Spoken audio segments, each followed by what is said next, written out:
அன்பர்களுக்கும் வணக்கம். Good morning, ladies and gentlemen. I am pleased to welcome you to all. My sincere thanks to all the dignitaries who are here today.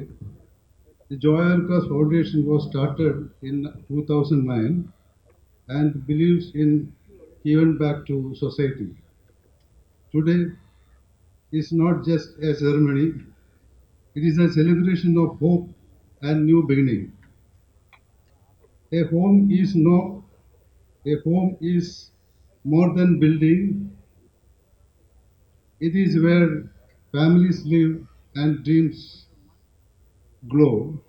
Today, we are proud to hand over another 50 Joy Homes to delivering families in Tamil Nadu.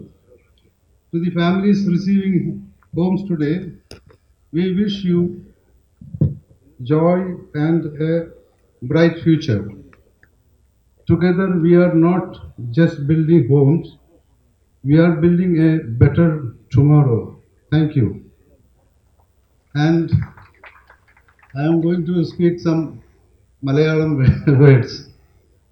And we are going to start a village, tribe village in Tamil Nadu. ഇതിൽ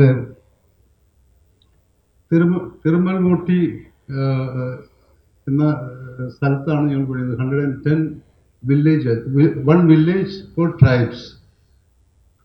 And the Pani almost already started, and we are already started in our Andhra Pradesh by 50 houses. We already achieved more than 600 houses for the poor people. In our birthday of Chennai showroom, 18th year.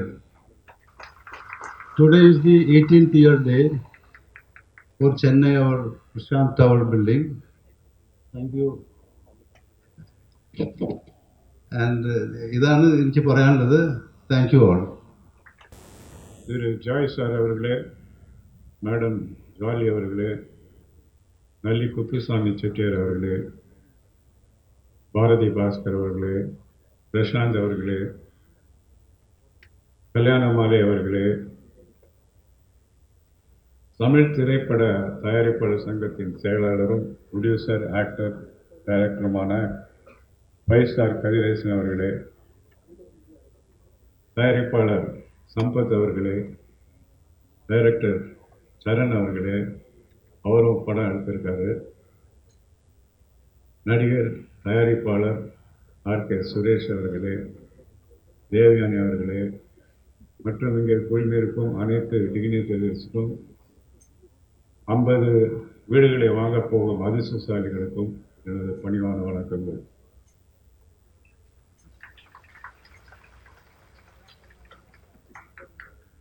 Joy ஒரு visionary. அவர் ஒரு book எழுதினார், அவருடைய சுயசரிதை தங்க மகன். அதை நாங்கள் ரீசெண்டாக ரிலீஸ் பண்ணோம். அவர் லைஃப்பில் எவ்வளோ கஷ்டப்பட்டு முன்னேறி இந்த லெவலுக்கு வந்திருக்காருன்றது அந்த புத்தகத்தை படிக்கும்போது நமக்கு எல்லாருக்கும் ஒரு இன்ஸ்பிரேஷனாக இருக்கும். அதில் அவர் எவ்வளோ சிரமப்பட்டார் வாழ்க்கையில்.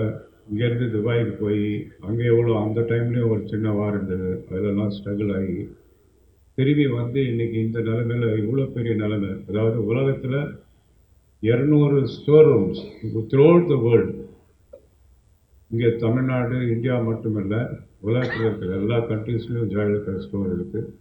அதை வெற்றிகரமாக நடத்திட்டு வராங்க. அது எப்படி நடத்துகிறாங்கன்னா, இன்றைக்கி அந்த காலத்தில் ஒரு 1000 ஸ்கொயர் ஃபீட்டில் ஸ்டோர் ரூம் இருக்கும். அப்போ தான் போய் நம்ம தங்க நகை வாங்க முடியும். அதை ஒரு கம்ஃபர்டபுளாக ஒரு 10,000, 20,000, 30,000 ஸ்கொயர் ஃபீட்டில் பில்டிங் பண்ணி அதில் எல்லா வித வெரைட்டிஸும் நகை கொண்டாந்து மக்களுக்கு மலிவான விலையில் கிடைக்கணுங்கிற மாதிரி ஏற்பாடு பண்ணி எல்லா வெரைட்டிஸும் வேர்ல்டில் இருக்கிற அவ்வளோ ஜுவல்லரிய செலெக்ஷன் கொண்டாந்து ஒவ்வொரு ஷோரூம்லேயும் அவங்க ஒர்க் பண்ணுற ஒர்க்கர்ஸ் எல்லாரையுமே ட்ரெயின் பண்ணி எப்படி கஸ்டமர்ஸை ட்ரீட் பண்ணணும். அதே மாதிரி அவர் ஒர்க்கர்ஸ் எல்லாரையும் ஒர்க்கர்ஸ்ன்னு சொல்கிறது இல்லை, என்னுடைய பார்ட்னர்ஸ் தான் சொல்லுவார். அவங்களுக்கு தங்க இடம், சாப்பாடு இதெல்லாம் ஏற்பாடு பண்ணி போனஸ் கொடுத்து அவங்களை ரொம்ப அழகாக பாதுகாத்துட்டு வராரு. இது சின்ன வயசுலேருந்தே அவர் வந்து கற்றுக்கிட்ட ஒரு விஷயம். அவங்க அப்பா வந்து சொத்தை பிரிக்கும்போது, உயிர் எழுதும்போது ஒரு பகுதியை வந்து அனாதை இல்லங்களுக்கும் சோஷியல் சர்வீஸ்க்கும் எழுதி வச்சார். அதே பாணியில் இன்றைக்கி வந்து எவ்வளோ பெரிய லெவலுக்கு போனாலும் மக்களுக்கு உபயோகரமாக இருக்க வேண்டிய சில விஷயங்களை செய்துட்டு வர்றாரு. 2015-16 சென்னையில் வந்து புயல் அடித்து பின்னி பிணறி நிறுத்திருந்த டைமில் இப்போ வந்து வெள்ள நிவாரண நிதிக்காக அன்றைக்கு இருந்த மாண்புமிகு செல்வி ஜெயலலிதா அவர்களிடம் 2 கோடி ரூபாய் கொடுத்து வெள்ள நிவாரண நிதி ஏற்பாடு செய்தார்கள். இதை யாரும் மறக்க முடியாது. அது மாதிரி தொடர்ந்து பல விஷயங்களை பண்ணிட்டு வர்றாரு. இன்றைக்கி வந்து 200 ஷோரூம் மட்டும் இல்லை, 119 ட்ரைபல்ஸ்க்கு ஒரு வில்லேஜே கட்டுறாரு. 119 வில்லேஜஸ், கிராமங்கள். இன்றைக்கி இங்கே வந்து ஒரு 50 பேருக்கு வீடுகள் கொடுக்குறாரு. வீடு வந்து சொந்த வீடு இல்லைன்னு ஏக்கத்தில் இருக்கிறவங்க நம்மளை போல் எத்தனையோ பேர் இருக்காங்க. அந்த நேரத்தில் இந்த மாதிரி அதுவும் அவர்கிட்ட வந்து வசதி இல்லாதவங்க வந்து எனக்கு ஏதாவது ஹெல்ப் பண்ணுன்னு கேட்டால் அதை உடனடியாக செய்து கொடுக்கக்கூடிய ஒரு மனிதர். இன்றைக்கி 50 வீடுகளுக்கு சாய்வாக போகிற பாக்கியசாலிகளுக்கு என்னுடைய வாழ்த்துக்கள்.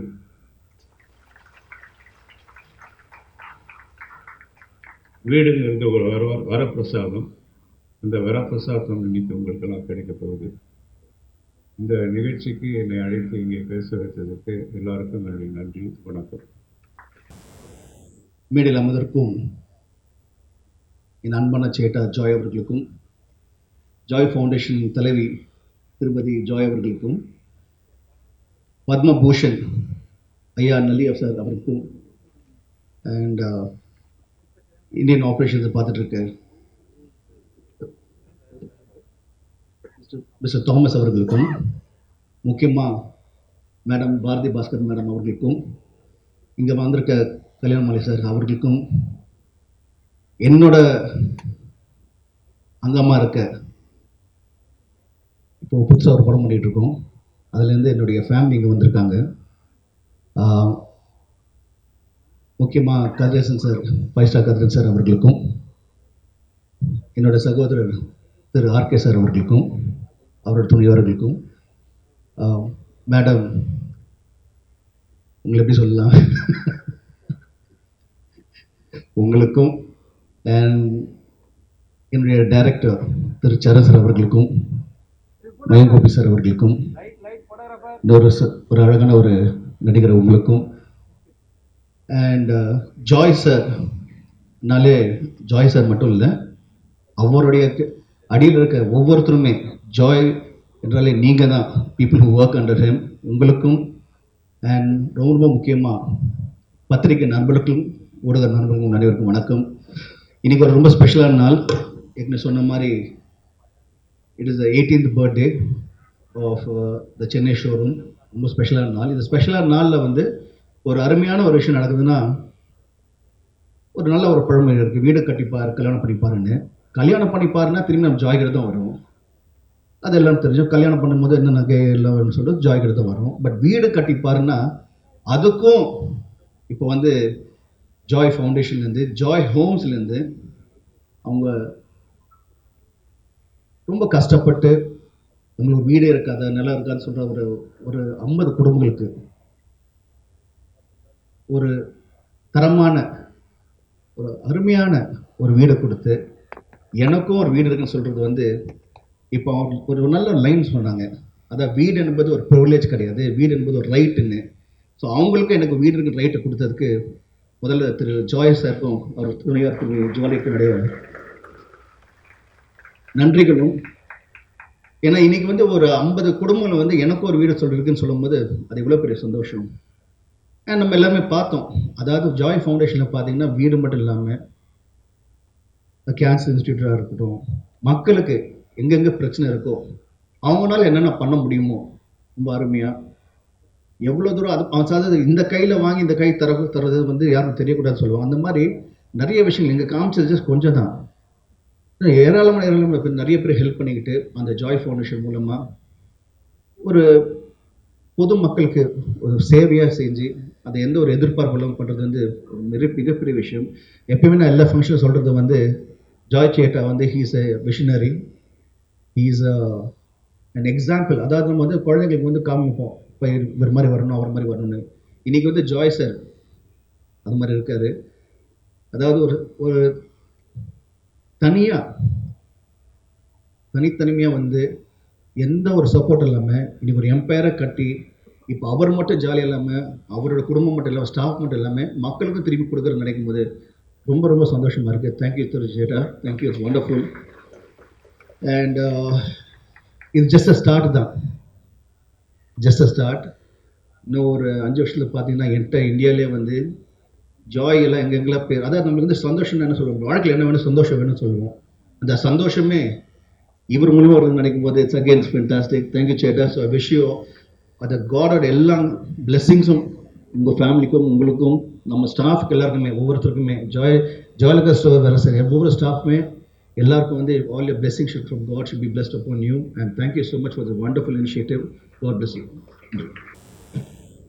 மரியாதைக்கும் வணக்கத்துக்கும் உரிய இந்த நிறுவனத்தினுடைய தலைவர் பெருமை மிகு திரு ஜாய் அவர்களே, அவருடைய துணைவியார் அவர்களே, வணக்கத்துக்குரிய ஐயா நல்லி செட்டியார் அவர்களே, மரியாதைக்குரிய தியாகராஜன் சார் அவர்களே, தம்பி பிரசாந்த் அவர்களே, ஜாய் அலுகாஸ் நிறுவனத்தை சார்ந்த தலைமை பொறுப்பிலும் ஏனைய பணிகளிலும் இருக்கிற அன்பான நண்பர்களே, அரங்கத்திலே அமர்ந்திருக்கின்ற கல்யாண மாலை ஐயா திரு மோகன் அவர்களே, எங்களினுடைய எல்லா கல்யாண மாலை நிகழ்ச்சியினுடைய இயக்குநராக இருந்து எங்களை எப்போதும் ஆட்டுவித்துக் கொண்டிருக்கின்ற திருமதி மீரா நாகராஜன் அவர்களே, அரங்கத்திலே இருக்கின்ற திரைத்துறையை சார்ந்த அனைத்து பிரபலங்களே, ஆர்கே சார் அவர்களே, கதிரவன் சார் அவர்களே, தேவயானி மேடம் அவர்களே, சரண் சார் அவர்களே, லயன் கோபி அவர்களே, அன்பான தம்பி அவர்களே, அவர் பேர் எனக்கு தெரியல, அன்பான தம்பி அவர்களே, ஊடகத்துறை சார்ந்த பெருமக்களே, இந்த அரங்கத்திலே இருக்கின்ற அன்பு சொந்தங்களே, எல்லாருக்கும் என்னுடைய மிக பணிவான வணக்கங்கள். உங்களுக்கெல்லாம் கொஞ்சம் பயமாக இருக்குதுன்னு எனக்கு புரியுது. ஏன்னா எங்கள் நடுவரும் இல்லை பெல் அடிக்கிறதுக்கு. இவங்க எவ்வளோ நேரம் பேசுவாங்களோன்னு எல்லாருக்குமே கொஞ்சம் டென்ஷனாக இருக்குது. நான் ரொம்ப குறிப்பாக ஒரு 2 விஷயங்களை தான் இங்கே சொல்லணும்னு நான் நினைக்கிறேன். இது வள்ளுவர் கோட்டம் அரங்கத்தில் நாம் இருக்கோம். அதனால ஒரு திருக்குறளில் ஆரம்பித்து ஒரு திருக்குறளை முடிக்க போகிறேன், அவ்வளோதான் சொல்ல போகிறேன். எனக்கு நினைவுக்கு வருகிற முதல் திருக்குறள் நீங்க கேட்டிருப்பீங்க அநேகமா. பெருக்கத்து வேண்டும் பணிவு, சிறிய சுருக்கத்து வேண்டும் உயர்வு அப்படின்னு ஒரு திருக்குறள் இருக்கு.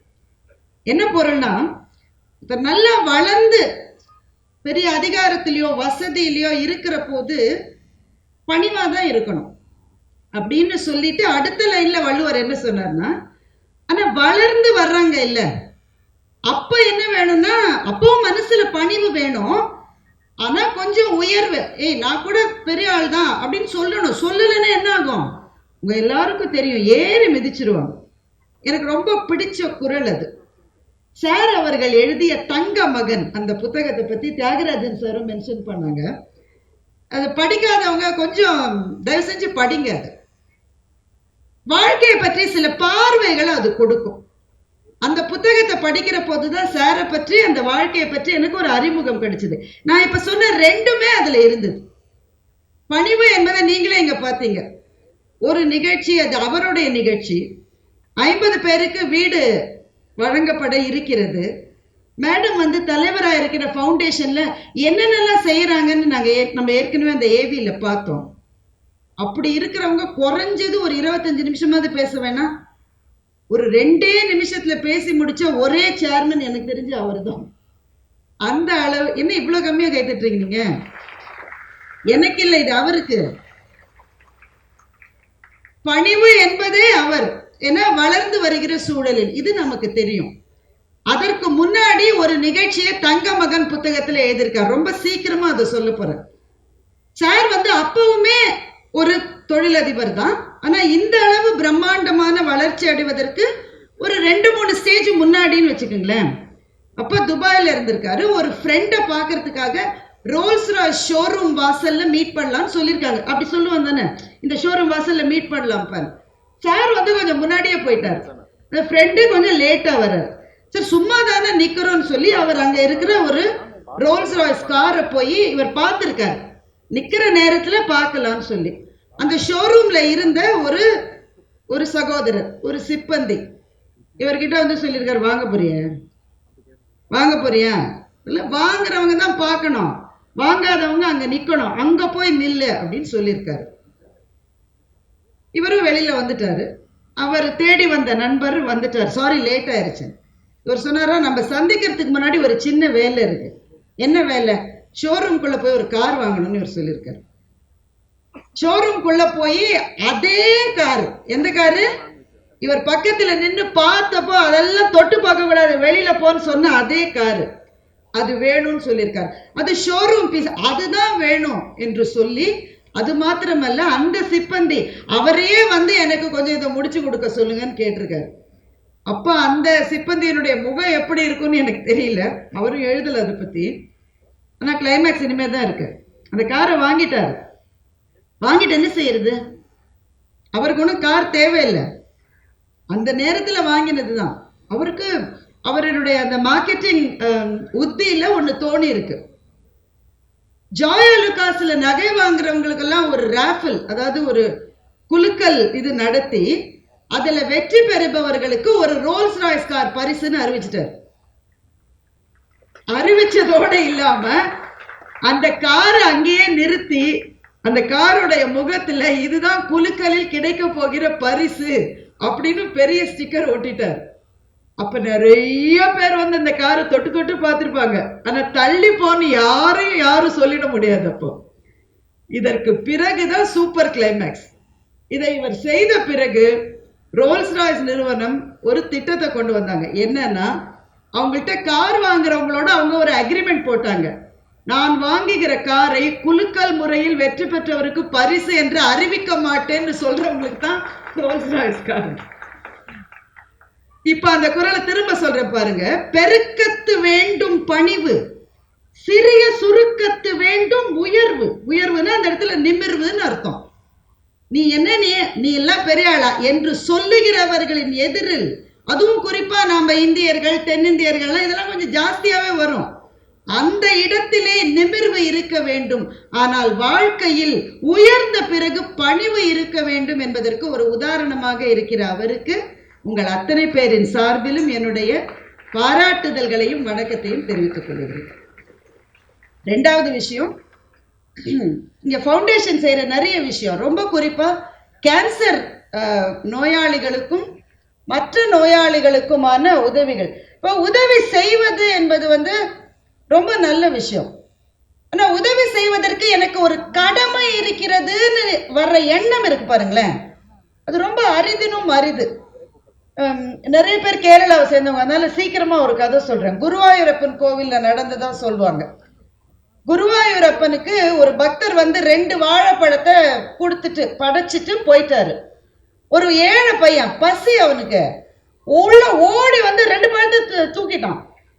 தூக்கிட்டு வெளியில போனவன் என்ன நினைச்சானு தெரியல, ஒரு பழத்தை எடுத்து குருவாயூரப்பன் முன்னாடியே போட்டுட்டு ஒரு பழத்தை தான் எடுத்து சாப்பிட்டுட்டான், மாட்டிக்கிட்டான். ஏய், குருவாயூரப்பனுக்கு போட்ட பழத்தை நீ எடுத்தியா, உனக்கு தண்டனை அப்படின்னு சொல்லி அங்க இருந்த ஒரு பெரியவர், என்ன தண்டனைன்னா 100 தடவை அந்த கோயிலை சுத்திவான்னு சொல்லிட்டார். சொன்னதோட அவரே உட்காந்து என்றாரு. 100 தடவை வந்தானா. ரவுண்ட் 1 பையன் வந்துட்டான். ரவுண்ட் 2 பார்த்துக்கிட்டே இருக்காரு, கண்ணை தேய்ச்சிட்டு பாக்குறாரு. சல் சல்லுன்னு சலங்க வெளி கேட்கிறது, மயில் பீலி அசைய அசைய அந்த கிருஷ்ணனே 2வது ரவுண்ட்ல வந்தான். என்னடா அது கிருஷ்ணன் நடந்து வரான்னு பார்த்தா 3வது ரவுண்டு பையன் வரான், 4வது ரவுண்டு கிருஷ்ணன் வரான், 5வது ரவுண்டு பையன் வரான், 6வது ரவுண்டு கிருஷ்ணன் வரான். 100 ரவுண்டு முடிச்ச அப்புறமா கிருஷ்ணனை பிடிச்சிக்கிட்டாரு. கண்ணா, உனக்கு நான் தண்டனை கொடுக்கலையே, அந்த பையன் எடுத்தான்னு அவனுக்கு தானே தண்டனை கொடுத்தேன், நீ ஏன் தண்டனையில பாதியை வாங்கிக்கிட்டேன்னு பெரியவர் கேட்டாரு. அப்போ கண்ணன் சொன்னா, 2 பழத்துல 1 எனக்கு கொடுத்துட்டான், அவன் 1 தான் சாப்பிட்டான், அப்ப தண்டனையில பாதியை நான் தானே எடுத்துக்கணும்னு கண்ணன் சொன்னதாக ஒரு கதை உண்டு. இந்த கதையிலேருந்து நாம தெரிஞ்சுக்க வேண்டிய விஷயம், உயர்ந்து வருகிற எல்லாருக்கும் பின்னால் நிறைய பேரினுடைய பங்களிப்பு இருக்கிறது. There is nothing like a self-made man. All of us are made of hundreds of others என்று ஒரு ஆங்கில பழமொழி உண்டு. அப்படி சில பேர் உதவி செஞ்சு பெரும் உயர்வை பெற்றுவிட்ட சில பேருக்கு தான் திருப்பி கொடுக்கணும்ன்ற எண்ணம் வருது. அந்த எண்ணம் ஐயா அவர்களுக்கு வந்திருப்பதை இந்த மேடையிலே ரொம்ப மகிழ்ச்சியோடு நான் பாராட்டுகின்றேன். நோயாளிகளுக்கு செய்கிற உதவின்றது தலைமுறைகளை காப்பாற்றுகிற உதவி, மறந்துடாதீங்க. நோய் வந்துருச்சு, அதிலிருந்து மீண்டு வருகிற அளவு வசதி இல்லைன்ற உங்களுக்கு செய்கிற உதவி இருக்கு பாருங்க, உங்களுக்கு மன நிம்மதியை மாத்திரம் தராது, அது தலைமுறையை காக்கும் என்ற நம்பிக்கை நம்முடைய மண்ணில் உண்டு. அதே போலதான் வீடும். இங்க 50 குடும்பங்கள், உங்களுக்கு பல பேருக்கு வீடு என்பது ஒரு கனவாக கூட இருந்திருக்கலாம். ஒரு வீடு என்பது ஒரு கனவு தான். அதனால தான் கனவு இல்லம்னு சொல்லி தான் பல பிளாட் ப்ரமோட்டர்ஸ் விற்கிறாங்களே. ஒவ்வொரு இல்லமும் ஒரு கனவு. ஆனால் உங்களில் சில பேருக்கு, ஏன் பல பேருக்கு எய்த முடியாத கனவாக கூட அது இருந்திருக்கலாம். சாவியை வாங்கிட்டு அந்த வீட்டுக்குள்ள போய் உங்களுக்கு யாரும் வெளியில போன்னு சொல்ல முடியாது, அடுத்த மாசத்துல இருந்து வாடகை ஜாஸ்தின்னு சொல்ல முடியாது, நாங்களே வீட்டை விற்கிறதா இருக்கோம், நீங்க வேற இடம் பார்த்துக்குங்கன்னு சொல்ல முடியாது. இந்த அச்சத்திலேயே வாழ்ந்து கொண்டிருக்கிற உங்களுக்கு இது எனக்கே ஆன இடம் என்ற அபாரமான ஒரு நிம்மதியை சார் அவர்களும் ஜாய் அலுகாஸ் நிறுவனமும் கொடுத்திருக்கிறது.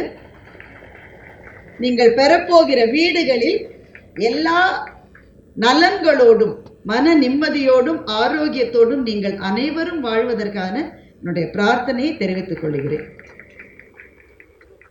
நான் 2 திருக்குறள் சொல்றேன்னு சொன்னேன், கவனமா இருந்தா நினைவுல இருக்கும். 2வது திருக்குறள், அதோடு நான் நிறைவு செய்கிறேன். மருந்தாகி தப்பா மரத்தற்றால் செல்வம் பெருந்தகையான் கண் படின் அப்படின்னு ஒரு திருக்குறள் இருக்கு. மருந்து மரம்னு ஒண்ணு இருக்கும், வேப்ப மரம் மாதிரி வச்சுக்கோங்களேன். அதனுடைய எல்லா பார்ட்டுமே மற்றவங்களுக்கு உதவியா இருக்கும். அது பூவா இருக்கலாம், அது பழமா இருக்கலாம், பட்டையா இருக்கலாம். அது மாதிரி மருந்து மரத்தினுடைய எல்லா பகுதியுமே மருந்தா இருக்கும். நல்ல உள்ளம் கொண்ட ஒருவனிடம் செல்வம் சேருகிற போது அது மருந்து மரம் மாதிரி இந்த சமூகத்துக்கே அது பயன்படும் என்று வள்ளுவர் சொன்னார்.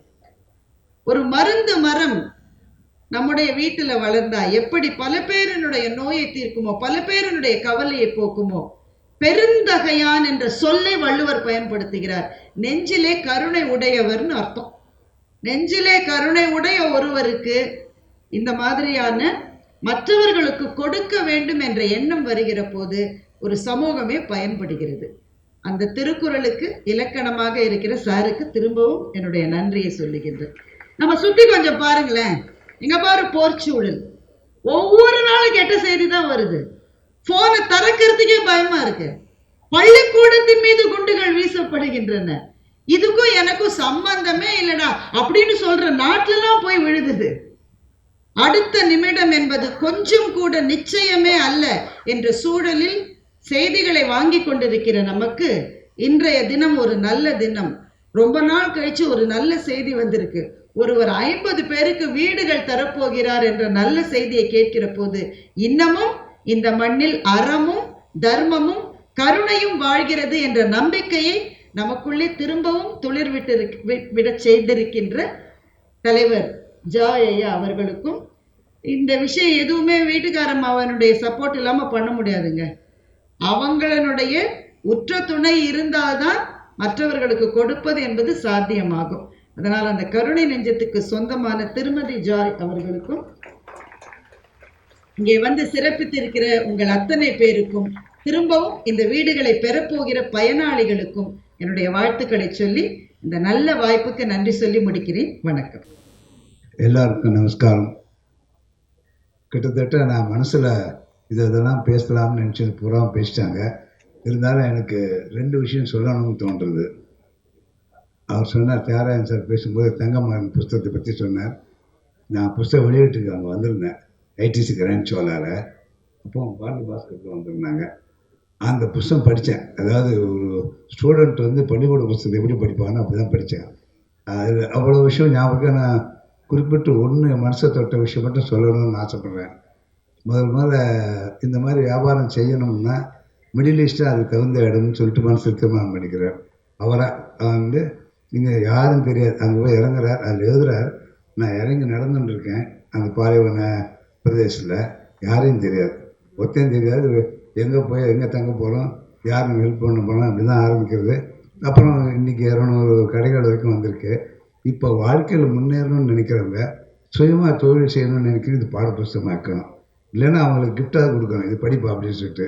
அந்த மாதிரி அந்த புஸ்தகம் படித்த போது நான் நினச்சேன், எவ்வளோ புஸ்தகம் படித்தேன், அந்த மாதிரி உணர்வு எனக்கு வந்ததில்லை. இந்த புஸ்தகத்தை படித்த போது அது மாதிரி நான் நினச்சேன், இந்த செய்கிற தர்ம காரியங்கள் எனக்கு தெரியாது, பிஸ்னஸ் பண்ணுறது மட்டும்தான் வந்து அதில் இவர் செஞ்ச அதில் செய்ய போகிற தர்ம காரியங்கள் பற்றி நான் புஸ்தகத்தில் ஒன்றும் இல்லை. அது இன்றைக்கி கேள்விப்பட்ட போது நான் ரொம்ப சந்தோஷப்பட்டேன். எனக்கு அவர் நட்பு கிடைச்சதுக்கு காரணம் வந்து தியாகராஜன் சார் தான் அவர் முதல்ல கடைக்கு அழைச்சிட்டு வந்தார். சிம்பிளாக அந்த 200 கடை நடத்தும்போது எவ்வளோ டென்ஷன் இருக்கணும், ஒரு டென்ஷன் இல்லை, சாதாரணமாக இருந்தார் அவர். அது எனக்கு பெரிய ஆச்சரியமாக இருந்தது. ஒரு கடை 40 கடை இருந்தாலும் நான் 3 கடை தான் பார்த்துக்கிறேன், 37 கடை என் சன் பார்த்துக்கிறேன். அதுக்கே எனக்கு டென்ஷன் ஆகிடுச்சு சமயங்களில். அப்படி இருக்கும்போது அவர் இன்னும் நிறைய கடைகள் ஆரம்பித்து இன்னும் பலருக்கு உதவி செய்யணும் அப்படின்னு நான் பிரார்த்தனை பண்ணிக்கிறேன். அதோட பெரிய பிரார்த்தனை ஒன்று, இவ்வளோ செய்யக்கூடிய ஒருத்தருக்கு ஒரு தேசிய விருது கிடைக்கணும். ஏன்னா 146 கோடி ஜனத்தொகையில் எல்லா விஷயமும் அங்கே போய் டெல்லிக்கு போய் சேருமான்னு சொல்ல முடியாது. அதனால் கடவுளே அதுக்கு அனுகிரகம் பண்ணோம். ஏன்னா அவர் செஞ்ச சேவைக்கு, அவர் செஞ்ச அந்த ஒரு தனி ஆளாக போய் அந்த பிஸ்னஸ் ஆரம்பித்து இன்றைக்கி 200 ஷாப்ஸ் நடந்துட்டுருக்குன்னா, அப்போ அதனால் எவ்வளோ பேருக்கு வேலைகள் கிடைக்கிறது. பலருக்கு வந்து ஒவ்வொருத்தரும் இந்தியாவுக்கு வந்து வாங்கணும்னு அவசியம் அங்கேயே வாங்கிக்கிறோம். அந்த மாதிரி எத்தனையோ வசதிகள் இருக்குது. அந்த நான் சொன்னேன், இவருடைய வெற்றிக்கு 50% வந்து அவங்க மிஸ்ஸஸ் தான் காரணம்னு சொல்லிட்டு அவங்களுடைய உறுதுணையோட மிகப்பெரிய வெற்றி அடைஞ்சிருக்கார். அவருக்கு மனப்பூர்வமான வாழ்த்துக்கள். இந்த வருஷமும் அவருக்கு தேசிய விருது கிடைக்கும்னு என்னுடைய பிரார்த்தனை. நடக்கும்னு நினைக்கிறேன். நன்றி.